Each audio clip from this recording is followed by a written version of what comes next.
I knew it. I'm having the most intense sexual experience of my life, and some wild man kicks the door down. Some campy, lighthearted vampire movies, they become cult classics. Other ones can be forgotten and become more obscure. That doesn't make them a bad movie or not worth a watch. You might just not have watched it at the right time for it to be seen. All you really have to do is see a movie when you're young, and it can leave quite an impression on you. A movie that I remember leaving an impression on me when I was young that isn't very popular today is My Best Friend is a Vampire. Similar to Once Bitten, My Best Friend is a Vampire is a film from the 80s about a young teenage dude becoming a vampire. Unlike Once Bitten, our main character actually becomes a full-fledged vampire after spending a night with one and getting bitten. Stop this obscenity! He is soon joined by a fellow older vampire who helps to guide him on how to live with his newly discovered vampirism. Meanwhile, a professional vampire hunter and his assistant set their sights on the young lad and seek out to slay him, believing that vampires are evil.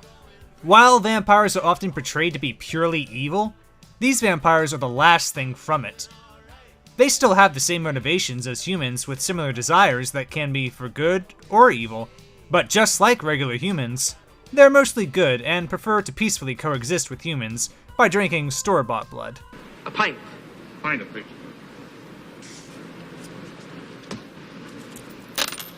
Thank you. First time, huh, kid? Our main character of Jeremy still has a crush on a girl in school, and his best friend still does his best to be a good friend, even after finding out that his best friend has joined the ranks of the undead. I'm his mother. I want to know what's bothering him. No, you don't. Trust me. Some things are too personal. It's great seeing David Warner playing the role of Vampire Hunter. He always gives a great performance no matter what he's in. A lot of the characters are fairly likable in this movie, and being rated PG, it's one of the more family-friendly vampire movies you can see. Yes, it does still have some steamy scenes, but it is a vampire movie after all. There's gotta be some sexiness involved when it comes to biting necks. Hey, you're bleeding. What? Oh my. Wow, looks like bite marks. Hey, I am impressed. Told you. She was intense. Aside from movies made strictly for kids, this is probably the most lighthearted vampire movie I've seen. It has a fun story, and it's one of the few movies that treats vampires as mostly good people instead of the villains that they have been popularized as. Vampires are like any other minority that's been persecuted down through the ages. It plays as a good metaphor for when a friend may develop a life-altering disease in real life.